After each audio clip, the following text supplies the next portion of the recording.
And good morning, everybody. Welcome to Boquete Now, talk radio, coming at you live on Radio Cherokee 103.3 FM. We are sponsored by Big Daddy's Grill, Boulder 54 in the Tap Out Sport Zone.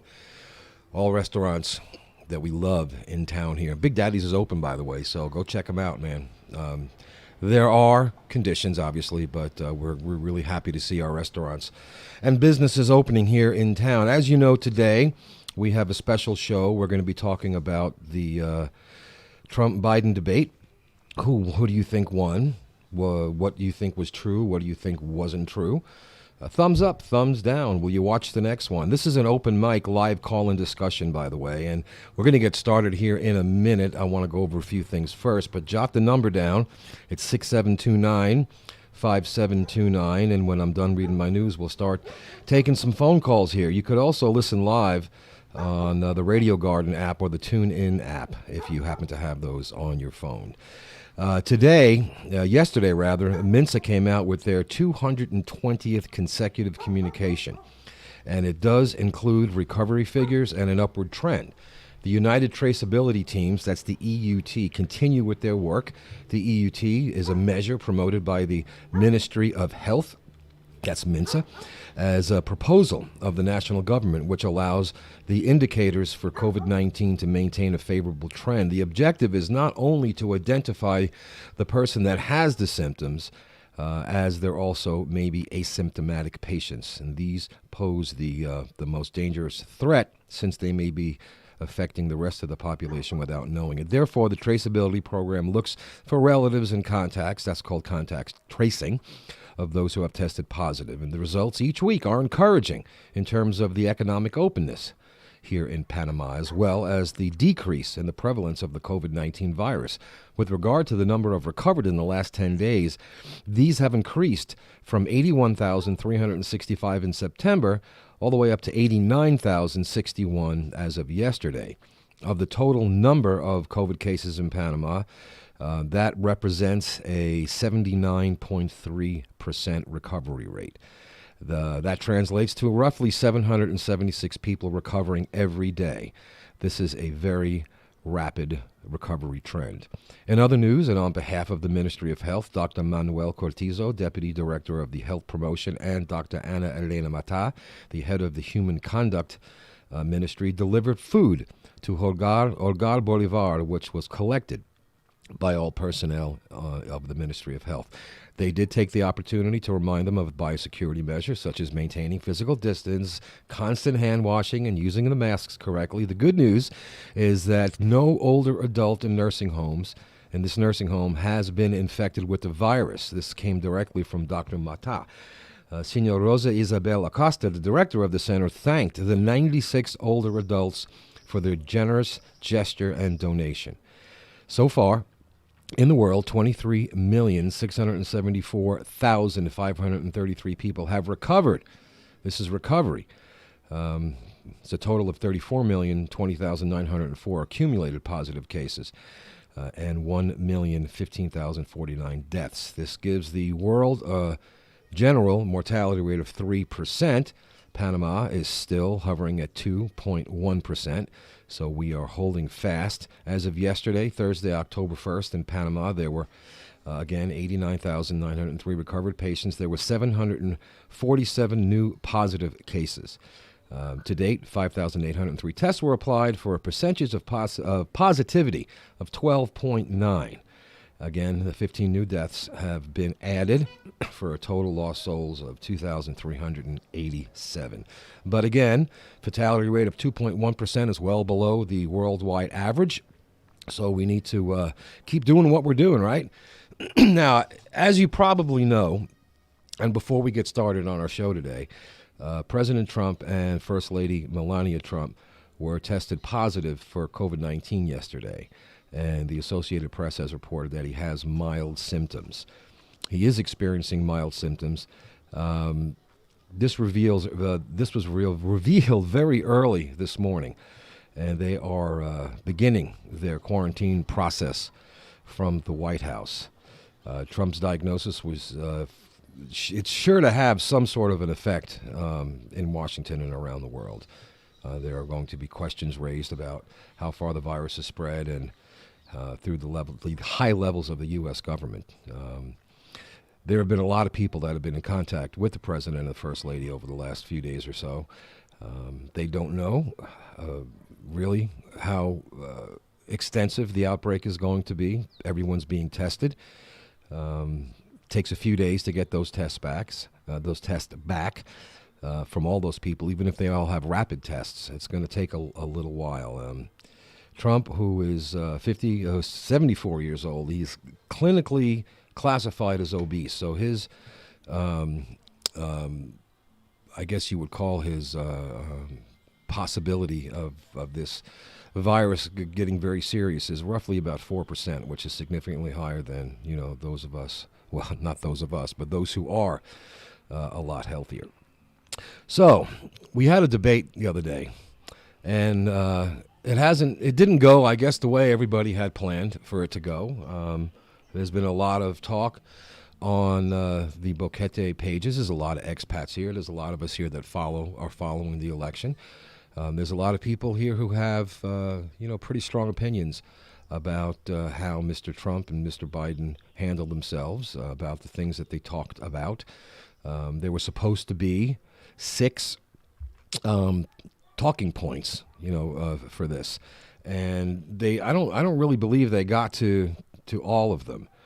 They were supposed to be the President Trump and Vice President Biden's past records. They were going to be discussing the Supreme Court, which they did get to, COVID-19, which they did get to. They touched on the economy briefly. They tried to address race and violence in American cities, in the United States cities. That kind of went off the rails, and the general integrity of the election. These questions were put forth by Chris Wallace, and if you didn't see the debate, I mean, you can watch it. You can watch it pretty much anywhere you want, YouTube, whatever. And it was different. Okay, it didn't quite go the way we had planned. So if you got something to say, give us a call. I think we have a caller now. We got a caller on the phone? Not ready? Okay. 6729-5729. We're talking about the Trump-Biden debate here today. Again, we're gonna cover as much as we can. But who do you think won? What do you think was true? What do you think wasn't true? Did you think the debate deserved a thumbs up or a thumbs down? Are you planning to watch the next presidential debate, or are you planning to watch the debate between Kamala Harris and Vice President Pence coming up next Tuesday? Again, if you're listening live on Radio Cherokee here, 103.3 FM, wonderful, thank you very much. But you could also listen to the show on the Radio Garden or TuneIn radio apps. Those are free to download. Also, there is our YouTube page. There's live right now, so you can watch it also through YouTube. Search for Radio Cherokee Boquete. And that was Bolivar, by the way, our esteemed engineer. Thank you very much for that. So yeah, you can listen to the show in many, many places. Now, I know that when I posted this a couple of days ago on Facebook, that there were a lot of you who were expressing an interest in calling and giving us your opinion. You don't have to use your real name. We're not going to censor you, except for language, of course, because, it's a family show, what have you. But we would really like to hear from you, and we would like to find out, what you think about, how it went. I know this is a kind of a polarizing issue, and I would like to hear from everybody. I don't want this to end up being a bash fest by Democrats, and I don't want it to be a completely monopolized by Republicans. I would like really to hear from everybody. So. Give us a call. It's 6729-5729. That's WhatsApp, by the way. Don't call in direct on the phone. We do not have those capabilities set up. We have a phone plugged right into the board. So if you call WhatsApp, you can let us know, what it is that you want. It was really interesting, when I was watching this, and I did watch the whole thing, and from a point of view of someone who's just looking for information, and that's pretty much what I do when I watch debates. I don't. I try to avoid, giving judgments on personal character and whatnot. That's basically just the way I've always done things with the news. And, it occurred to me that when Mr. Trump was trying to get a point across, he was also being interrupted. And I know some of you are going to get angry at that, and I'm sorry about that, but I did watch the whole debate, so I know that it's really easy to say, well, Mr. Trump did all the interrupting. It didn't go very well. I don't think really that the two individuals there, President Trump and Vice President Biden, really got an opportunity to really address a lot of the things that we would really have liked to have heard. And that's, I think, the thing that kind of disappointed me most about it. It wasn't really necessarily the name calling or the shouting. I think we all kind of expected that. It was the fact that I was really, really wanted to get information. I wanted to get their positions on these. And even if it's not going to affect the way you personally vote, it's still kind of important to know where these two gentlemen stand on these issues. So that's something that was disappointing to me. As I said, you given the rhetoric that's been going on between these two guys over the last couple of months, I don't think anybody really expected it to be completely and totally civil, as it were. I think we all kind of expected some sort of a train wreck or a dumpster fire, or however you want to call it. But the main thing is, I think we all kind of lost because we weren't informed. And I've watched a lot of debates over the years, and the most important aspect of these, especially at this stage of the game where you actually have the two nominees, have 20, 30 people up there, is finding out, instead of what this person did in their past or what that person did in their past, is, what happens going forward from here? Where do we go if President Trump gets reelected? Where do we go if Vice President Biden gets reelected?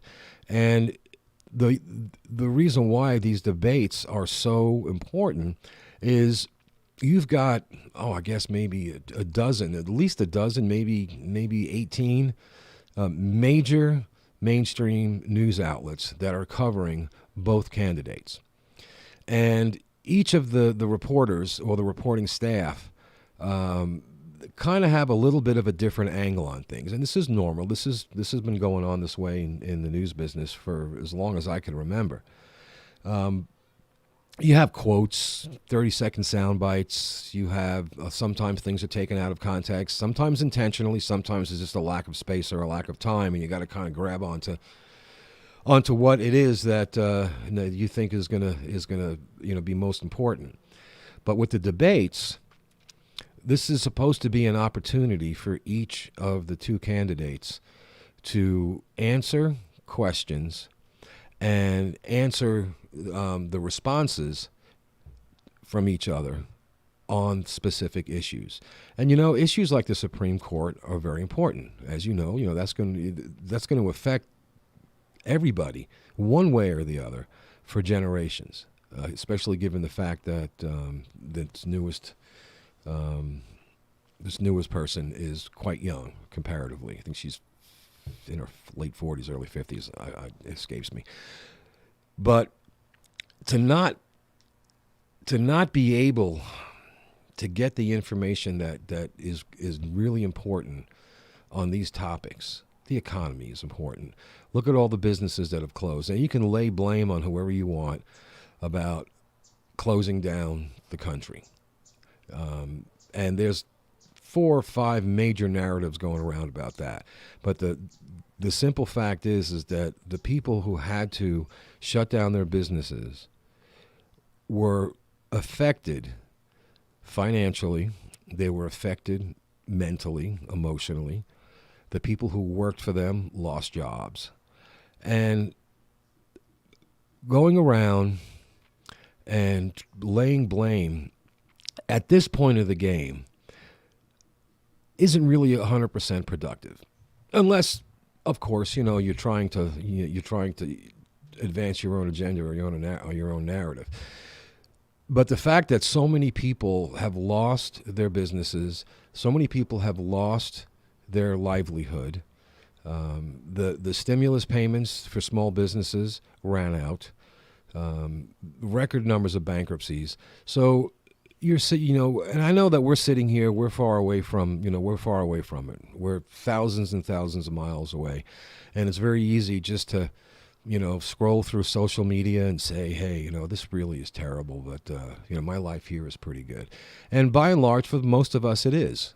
For a lot of us expats here, we have income, guaranteed income coming in, whether we have 401k plans or Social Security or disability or annuities or whatever.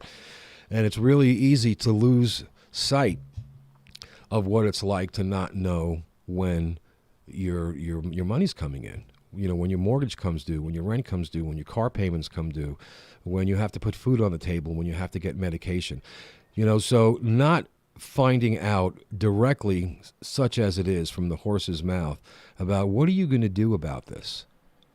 How are you, if you were elected president, how are you going to move forward and get past everything that makes up what running for office is, all the commercials and all the rhetoric and all the blame, laying of blame and all of that. When everything is done and the votes are tallied and January comes around and whoever's going to win is going to be in that office, we really need to know what your plans are. Not that you have a plan.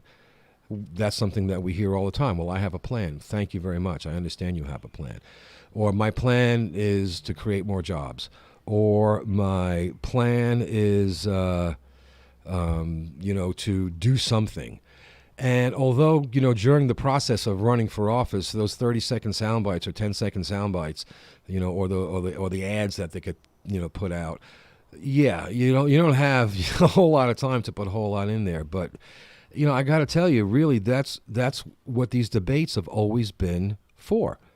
They've always been an opportunity for the candidates to act in a civil manner and explain to us, hey, this is what we're going to do. This is why I did this in the case of an incumbent.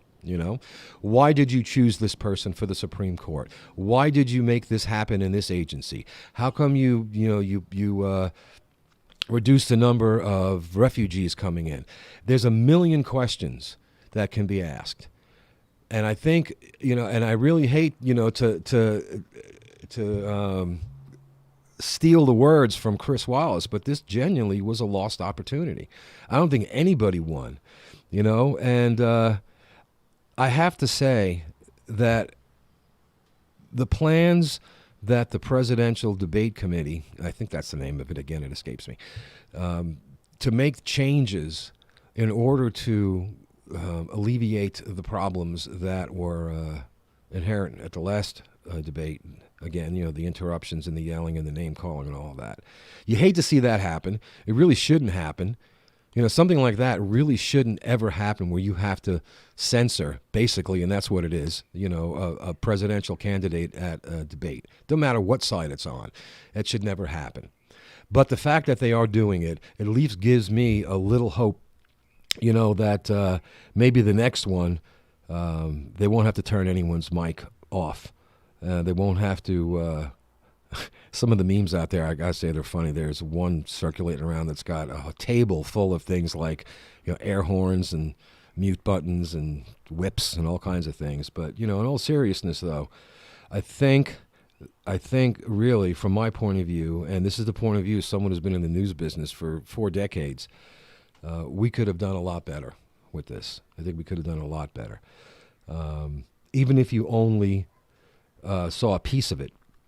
It was difficult to hear the answers. It was very difficult to hear the answers whenever answers were, were given.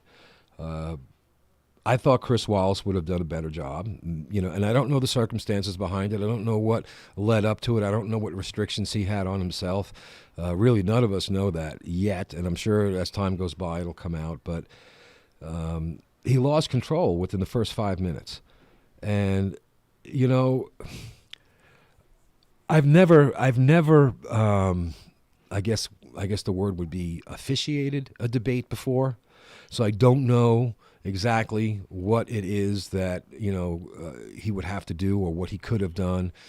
I have debated before many times over the years, and it's always been the same protocol for every debate, from a high school debate club all the way up to a presidential election. Keep it civil, let the other person speak, address the issues, and get it over with.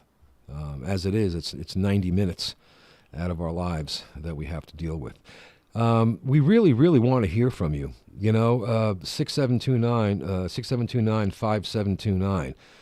I know that I got a lot of messages yesterday when I posted my little graphic, my promo graphic, that people who were planning to call in, they had opinions, they promised to behave, they promised to use their common sense, they promised all kinds of things, and I'm really would really like to hear from you, and everybody else would like to hear from you. It doesn't have to get, we don't have to lose our civility here, but this is kind of important, Panama is inextricably tied to the United States, has been for generations, and what happens there does affect us here, especially if you're a retiree here and your income is based on the economy or the stock market, Now, I am getting some texts here from people, and that's very helpful with questions.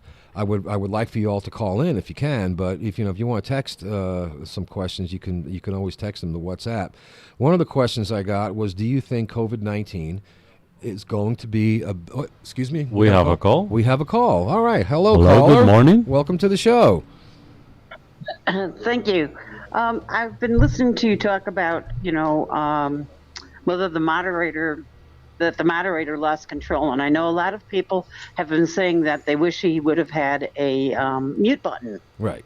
The problem with the mute button is that the audience, the listening public, the watching public, would not hear what was being said, but both people that are debating would be hearing it, and it would still be a terrible distraction.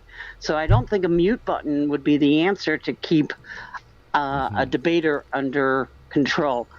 And I don't think he had, when you've got the President of the United States up there and you respect that office, it's very hard to tell him to shut up. Well, yes. And you know what? The same thing with Biden.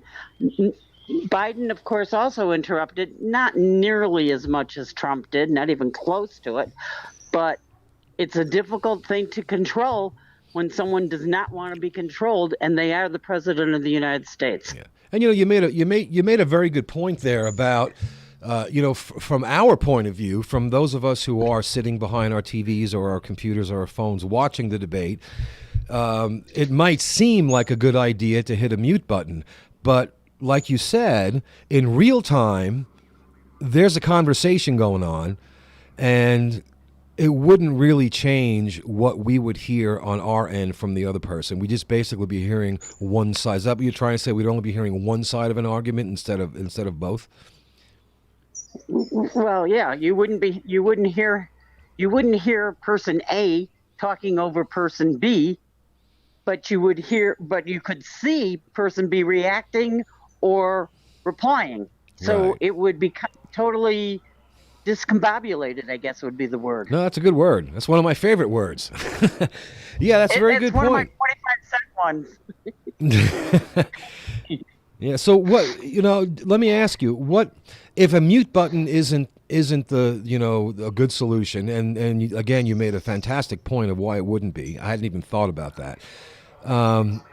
What do you think, in your opinion, should be done if if the people who are debating each other are incapable or just really don't want to control themselves. What do you think should be? What do you think should be done? Right now, I think this might be a mute subject of the future debate because I don't think we're going to see this next debate. Not with the president in quarantine, not with the president sick with COVID. I doubt very much that he's going to recuperate and be in a position to be in a debate in 2 weeks. Yeah, it would be a really close call, because if you're just starting your 2 week your 2 week quarantine today, that doesn't give and we don't know how sick he's going to get. That's right. He's starting to show some mild symptoms, but as we know, well, I'm not sure that being lethargic on Thursday before he was even tested positive or while he was being tested positive, I'm not sure lethargic is exactly a mild symptom. No, it's not. And again, given his age and his physical condition, his own physician, his own White House physician had said that he is at a much higher risk, statistically, of getting worse. So, correct. Yeah. It's going to be interesting to see how this plays out. He is obese and he's in his 70s. He's in his 70s, and he's a man. Yeah, and that's he's true a man. too. Yeah. And all three of those do not bode well for him. No, they do not. It would be interesting. It's going to be interesting to see how this shakes out over the next several weeks or so. And it's also going to be interesting to see what Biden's test comes back as. Because they were 6 feet apart, but they were indoors, and there was a lot of shouting going on, and shouting spreads further. It does. So it certainly does. Yeah, and we only saw a small part of that. If you've ever been behind the scenes or seen behind the scenes of a presidential debate, even without the audience there, even without all the supporters and signs and all that, the number of people that are on the staff that are there and the number of people that are on the production crew, for two people, there's probably 50 or 60 people in that room, with various responsibilities. And then you have the audience, and remember Melania was also positive, and she was sitting in the audience. Yeah. So we don't know who in the audience may have been exposed. And if I'm not mistaken, at one point they were asked to put their masks back on and refused. And I've heard that a couple of times, but I'm not sure at which event that happened. Well, and I'm not sure if that was at the event at the debate, or if that was at the fundraiser in New Jersey the following day. Yeah. Well, you also have to understand too that the people who had traveled, and I have a little graphic here, which obviously you can't see because we're on the radio, but people who recently traveled with Hope Hicks, and recently they mean within the last 48 hours, in addition to Mr. and Mrs. Trump, you have. But when you look at that graphic, Al, there's like 21 people on it, I believe. Yeah. And two of them didn't fly back with them and whatnot. Jim Jordan didn't fly back. But that's just people that traveled with them. What about the people they were in contact with besides that? That could be another 50 people at least. And it could be. And when you look at how this disease, this virus, transmits to one another, but yeah, Jim Jordan and Don Trump Jr. Didn't fly back. They stayed there. And, there are a lot of names on this list that many people might not know, but there are a lot of names on this list that we know that have also gone about their lives talking to and contacting people. You have Rudy Giuliani, Ivanka Trump, Jared Kushner, Kim Guilfoyle. Giuliani right now is in quarantine, I believe. Yeah, and I haven't gotten the latest. I haven't looked at the news in about an hour. But all of his kids and his stepkids. Ivanka, the Ivana or whatever her name is, the daughter. Yeah. She's negative. And so is her husband. Yeah. And I'm going to be updating all of this later. But it's going to take days, really, for them to contact trace everybody. It's going to take quite a while for them to figure out the extent of this, I guess, mini outbreak, amongst the high levels of the White House. And the international repercussions of this outbreak are immense. Yeah. You know, it's not just, this is our government. And whether you are pro or con on the president, he's still the president. Yeah. And he's still the head of our military, and he's still the head of our government.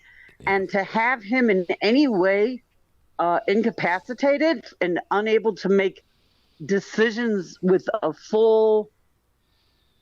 under full health, and when you're not feeling good, you don't make great decisions. No, you don't. And I know that there's advisors and all that, but look what happened look at the effect that happened when Boris Johnson got COVID, and he wasn't even really symptomatic. He was a little bit symptomatic, but that sent ripples of repercussions throughout the entire European Union, through Asia. Yep. And more so would be the repercussions worldwide if we. Well, last I heard, our market, and probably international markets are falling right now. Yeah, the markets aren't doing too well. They had experienced some very, very serious futures this morning. Before, I hadn't looked at it before the market opened, but I looked at the futures this morning, and they didn't look very good. They didn't look very good at all. Again, I haven't had an opportunity to check into all that. But yeah, you're right. It's going to be. It isn't just going to affect the people who live in the United States. It's going to affect the world. And one of the reasons why I'm doing the show here in Panama, in Boquete, because people have asked, well, what this has got to do with Boquete? The United States and Panama are inextricably tied together.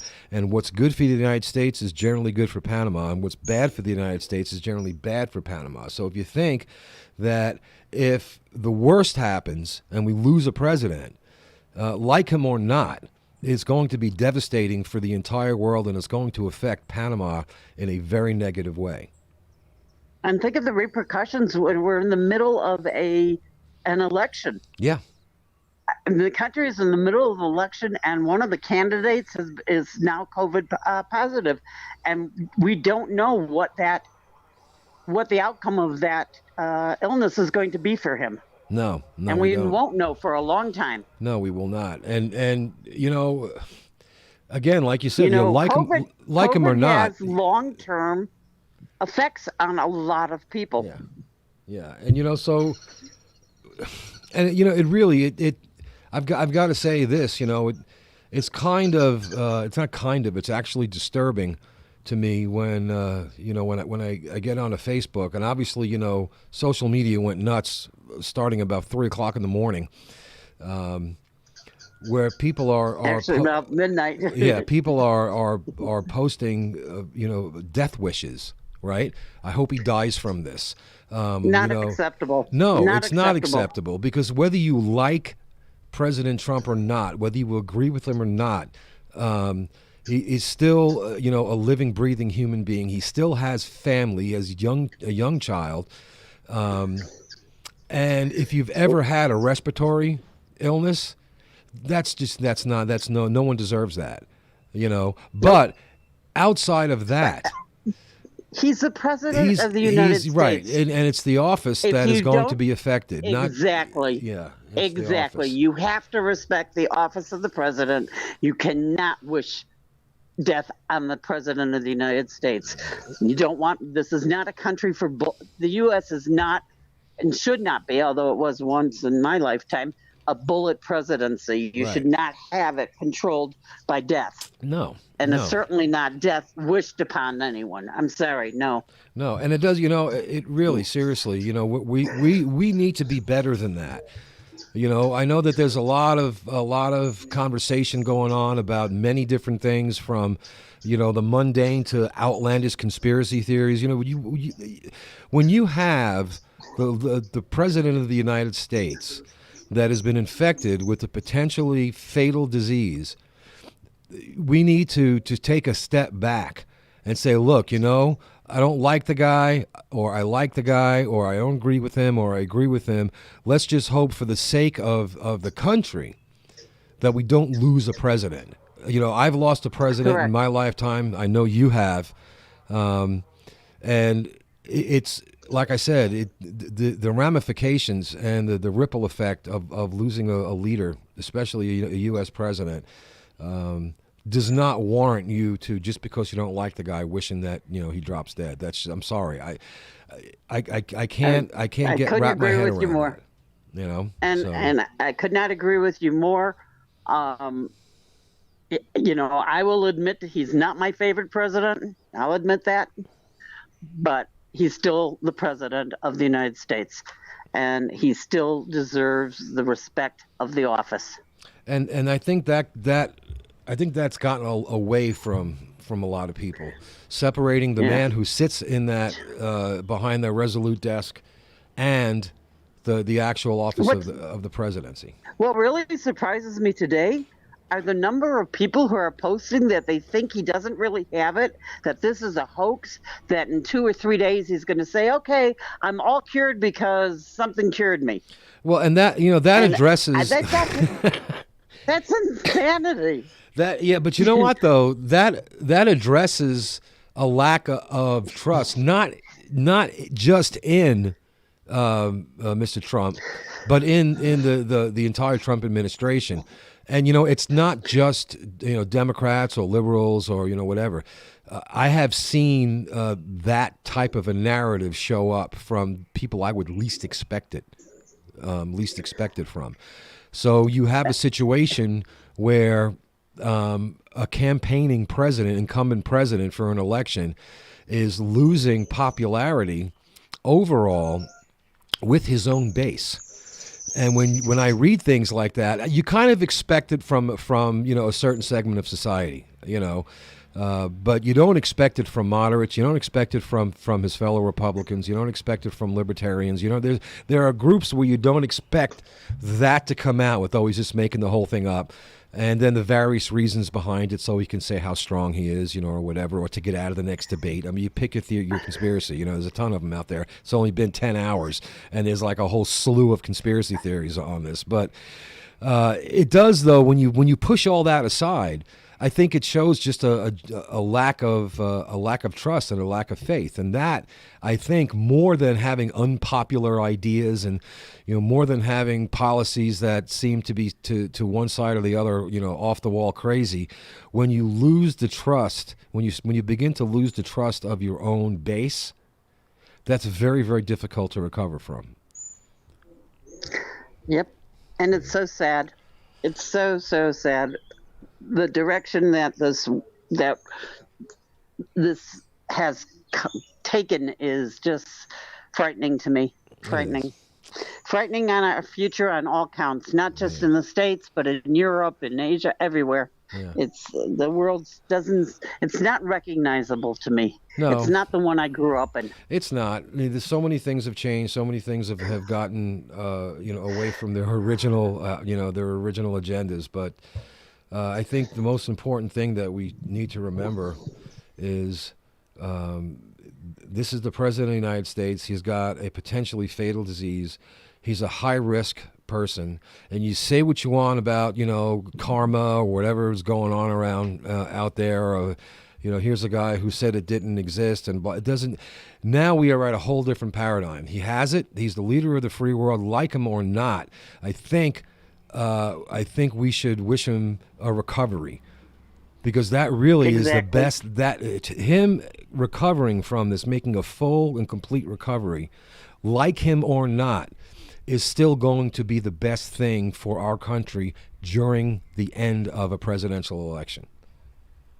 Correct. I agree with you 100%. Yeah. Well, you don't have to wish him the best, but you do have to wish a recovery. Just recover. That doesn't speak to your politics. It doesn't speak to your ideologies. It just speaks to this is the President of the United States, and he needs to to be in full capacity as he possibly can be. Al, I enjoyed talking to you, but I'm going to get off the phone and let some of your other callers call in. We'll see if someone's going to call in. Thank you very much, and we'll talk to you soon. Have a great day. Bye. All right, you are listening to Boquete Now, Talk Radio. We've been talking about the debate. We've been talking about the latest developments with Mr. Trump and him being positive for COVID-19 and how that's going to affect things. Do we think that it's going to affect the next debate? That question was answered by one person. There's only 2 weeks, I think, to the next debate, and quarantine is 2 weeks. So we got another caller. Hi, it's Shannon. Hey, how you doing, Doc? Hey, not so bad. I have a kind of a comment and a question. Sure, shoot. Not See, literally. I was listening. No, not literally. I was listening to an interview with Chris Wallace this morning. Uh-huh. He was on a news show this morning, and he mentioned some of the rules and regulations that were set out for the debate. And one of them was, all the spectators that came in had to use a mask. Mm-hmm. They had to have their temperatures taken. They had to use all the normal protocol, the alcohol spray and all that good stuff. Apparently, one side did use their masks inside, and they were saying that he's mentioned specifically Melania Trump and I guess his kids, Ivanka, and the other that were present at the debate. Mm-hmm. Once they got in and sat down, they took off their masks. And this was an interview that was done with Quack. He would know. He'd be there. He was there, and this was actually an interview on Fox and Friends. Okay. I had turned on Fox and Friends this morning, and I saw that he was on, so Yeah. I thought it would be interesting to listen to the interview. And this was actually with Chris Wallace on Fox and Friends, and he was going through, and he said that was one of the things that kind of surprised him, because they came in, he didn't notice if they were wearing them when they walked into the building, but he assumed they were, but when they sat down, they no longer had the masks on. And he said one of the staff members went up and offered them masks in case they didn't happen to have a mask on them, and they declined. Well, So, and I believe, and correct me if I'm wrong here, because I think you would probably know a little more about these health protocols. But the debate was held at Case Western, their health education campus, their pavilion there, and from what I remember hearing in the million flurry of news reports that I get every day, is that the facility required everyone, with the exception of President Trump, Vice President Biden, and Mr. Wallace, to observe the biosecurity protocols. The physical distancing and correct. the masks. That was what Chris Wallace was saying. They were the only ones, the president and former Vice President Biden, as well as Chris Wallace, were the only ones that were authorized not to wear masks for obvious reasons. Yeah. But obviously not knowing that the president was positive at the time. Otherwise, I'm sure they would have required him to wear a mask or canceled the event. Well, yeah, and you also had Hope Hicks there in the mix. And we were talking to the last person about this, that there's a whole slew of people now that are going to need to be contact traced and tested. Right. They did mention that there was others that were being contact traced and tested, and actually I just saw flash up on my screen that they did test. Did we lose you? I think we might have lost Shannon. Away. Oh, there she is. Go ahead. Sorry. We lost you for a second. So something popped up on your screen. What was it? Oh, okay. Yeah. That Barron Trump tested negative. Okay, good. When he was tested. It just popped up today. Of course, we don't know for sure because he's had close contact with obviously both of his parents, I'm sure. Mm-hmm. And he'll probably have to be retested. Yeah. I'm sure as Mike Pence probably will, and his wife will probably have. I'm sure there's a few people that are going to have to be, retested. I'm sure you saw the graphic. You don't know. I'm sure you saw the graphic this morning that was posted everywhere about the list of 20 or 25 people that had traveled with Hope Hicks over the last 48 hours. So, when you start extrapolating that, yeah, it's like, that old TV commercial, she told two friends and so on and so on. It's, right. Exactly. And being in such close contact and not really promoting mask wearing, he never wanted to. You can be pretty sure that on the plane, probably most of them weren't wearing masks, and most of the people in contact with each other were not wearing masks at the time. Now, as a physician, given Mr. Trump's age and his physical condition, Right. the White House, the White House physician, had basically said that he is at a higher risk, and I've been hearing different numbers: 2%, 4%, 10%, whatever. Right. What do you think? Obviously, you don't know him. You don't know his medical background. You're not giving a diagnosis, Correct. but just as as an observation, as a doctor, Right. would someone who is male, who is over, in his 70s and clinically obese, is that something that we should be concerned about, or he should be concerned about more so than maybe the rest of us? Definitely. And his medical team is going to have him under observation, and they're going to be constantly evaluating him because the more risk factors you have, obviously, the chances are that you're going to have some kind of a complication. Um, so he's already got at least two: his age and his weight. I think it was mentioned.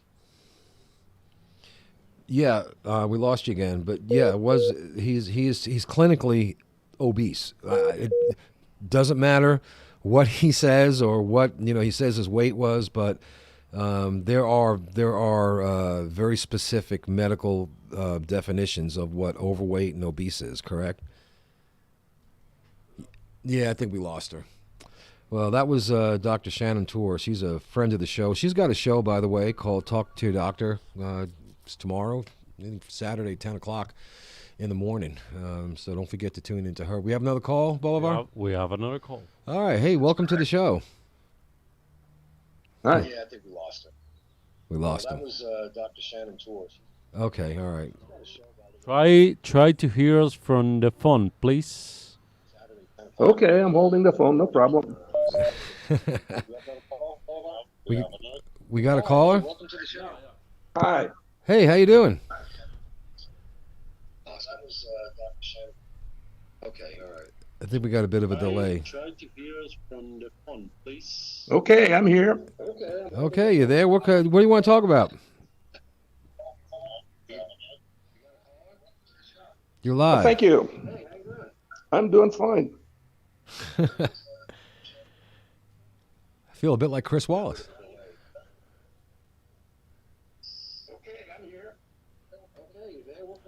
I think we Well, got. I was just going to respond now. Oh, okay.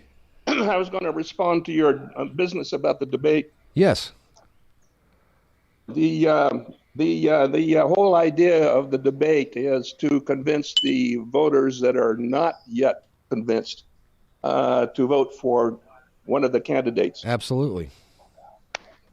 I don't think that. And so the idea is that you really don't care about the issues. You really want to come out with an emotional presentation. It's you're going to win them on their emotions. And so I think that President Trump came across as a powerful father figure, rough and tough, and probably did win the debate, if you want to call it a win-lose. Well, if you're looking at it from that point of view, and it's a valid point of view, everyone watches debates for different reasons. I watch because you brought up high school debates and other debates, Sure, and there yeah. very clearly you have to listen and you debate the Yes. issue and you win on the basis Yes. of logic. But logic is going to control these presidential debates. Yeah, and if you are undecided, depending, I guess, on which way you lean, you might have been convinced one way or the other on an emotional level, and I understand that. To a degree, that is very true. We're emotional people. It doesn't matter, what side you're on. We do respond to emotions, and as many people that might have gotten upset. Or even further away from Mr. Trump because of the way he behaved, there is going to be a group of people who that appeals to, and who said, and so yeah, I think you make a good point there. You do have an emotional response, and if someone is looking for that type of who was hoping for or is moved politically by that type of a response. then yeah, he hit it out of the park. He did his thing, right? He did his thing, and he rolled his sleeves up. People have called him the Bronx Bomber. I'm from New York City. I know what that term means very well, and that can be very comforting to some people. So yeah, you make a pretty good point there, man. Yeah, I think he came across as a strong father figure, and his opponent was kind of weak actually. And so anyway, that's how I saw it. As to the COVID-19 business, I think he's got a very strong immune system, and I wouldn't be too worried about him. He's got probably more observation going on him than the stock market. I'm guessing he's probably got a pretty good team of doctors working on him. I don't and think one he's of the going to be able to go and take a leak without having a lot of supervision. So anyway, I wouldn't worry about it. Yeah. Anyway, and, that's all I had to say, Al. Good luck. A great program. Thank you. I appreciate it. Thanks for your call, man. Very much. You have a great day. You too. Bye-bye. All right. You're listening to Boquete Now, Talk Radio on Radio Cherokee 103.3 FM. We were going to be originally talking just about the debate, but last night, as we know by now, everybody knows by now, that President Trump and the First Lady Melania ended up being tested positive for COVID-19, and this has thrown a monkey wrench into many things. And like I said, I don't think it really matters what side of the aisle you're on. The rest of the election is going to be affected in many ways, from debate schedules to policy meetings and what have you. I know that the news has reported several things. He's working from the White House, which I'm sure he is. Like the last caller said, his physicians have said that despite his age and his weight, he has a very strong immune system. He's generally in very good condition for someone in their 70s. But there's a lot happening here. There's a lot to unpack, and we can't really do it in an hour show. And maybe we'll just have a continuation at another time, depending on what happens. But I think it's really important for all of us to understand a couple of things that, again, and I hate to beat a dead horse, but whether you like him or not, the office of the President of the United States is one of extreme global influence. And if the worst should happen, or almost the worst, even if he ends up in the hospital on a ventilator or loses his life, this is not going to be good for anybody. It's not going to be good for, I don't care how far to the left and liberal you are, or how far to the right, conservative you are, or if you're a Green Party member, or if you're a libertarian, or if you're an independent. It doesn't really matter, because this goes beyond the man sitting behind that desk. This concerns the office of the president, and it would really behoove all of us to really wish the man a speedy recovery, even if you don't like him. Because at this point in the game, and this point in the election process,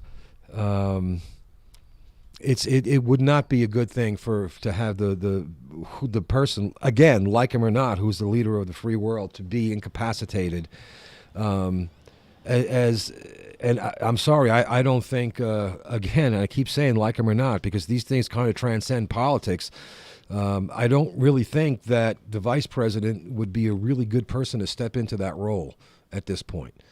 And that's not my opinion on his politics. That's just my observation on his general, just his general personality. Again, it's an emotional response. I totally understand that, but we want to see the system work, and we know that in many cases the system is broken.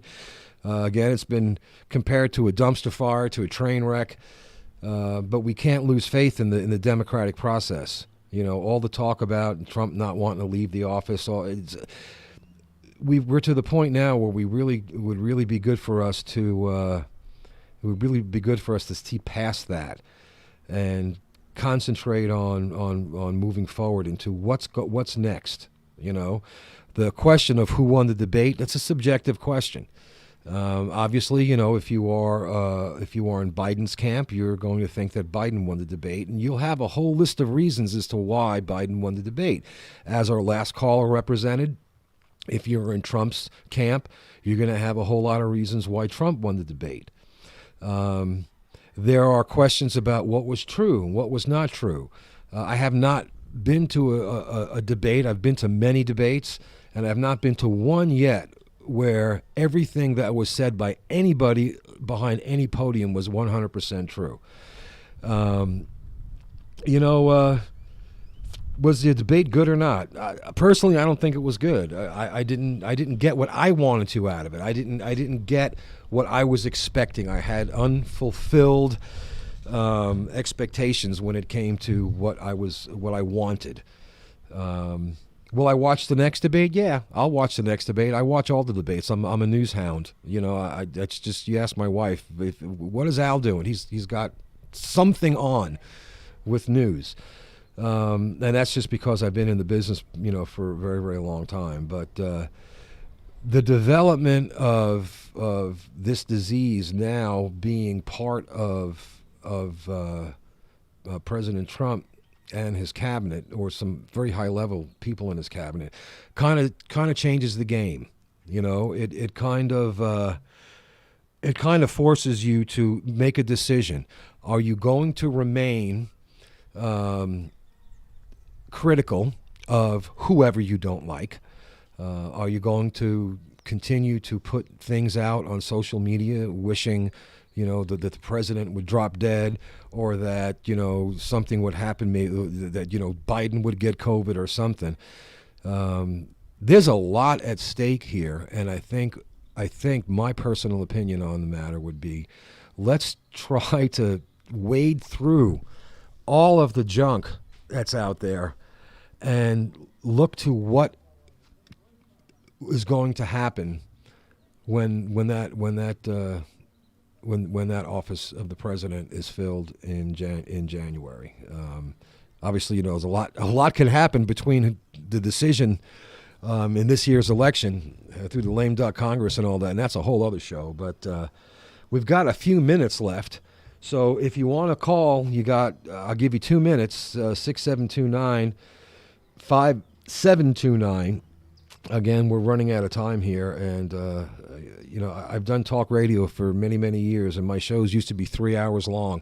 And when you say, it's a long time, trust me, in radio it goes by very, very quickly. We've had a few calls today. I was kind of hoping we'd have a few more, but that's fine. I understand. It's a little different. When you're typing on your phone or behind your keyboard, you have a certain sense of anonymity.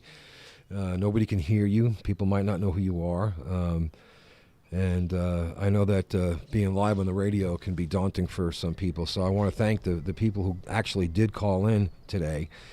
And to those of you who are listening, I'm going to be following up on all of this. And I think I just got an invitation from, let me go here really quick because we're running out of time. I upgraded my iPhone to the new operating system, and as funny as it may sound, it's a little confusing. Okay, here. Shannon has her show coming up tomorrow, Talk with Your Doctor. And she has said, hey, come back on the show on Saturday. We can do an extension of the topic, both masks and debate. Well, Shannon, if you're listening, send me a message. Do you mean tomorrow or do you mean next Saturday? It will be fun. I'd love to. We had a great time on her show last time I was on. We talked about a lot of really, really interesting topics. So anyway, it's 10:58. I think we're pretty much out of time for any more calls. We've been talking about the debate. We've been talking about the Trump families. I guess now they're having to deal with COVID-19. We've talked about several things. There were several things I would have liked to have gotten to, but maybe we can continue this next week. Maybe we'll do a show next week on the vice presidential debate. Who knows? But I just heard back from Shannon, so that's tomorrow. So I will be joining Shannon tomorrow at 10 o'clock on Talk with Your Doctor. So maybe we can continue this. And my friend Mike just sent me a text that he's on the way with my steak. Yes! Anyway, you've been listening to Boquete Now, Talk Radio on Radio Cherokee 103.3 FM. The show is graciously sponsored by Big Daddy's Grill, Boulder 54 in the Tap Out Sport Zone, and I implore you, please get over there. Call them, make a reservation, go eat some food, hang out responsibly with your friends, and enjoy yourselves. This has been, again, Boquete Now. I'm Al Stefanelli. I want to thank you for your time and attention. And if you tune in tomorrow to Dr. Shannon's show, I'll be back on with her. In the meantime, pasen buen día. Gracias, mi amigos, mi amigas, hermanos, hermanas.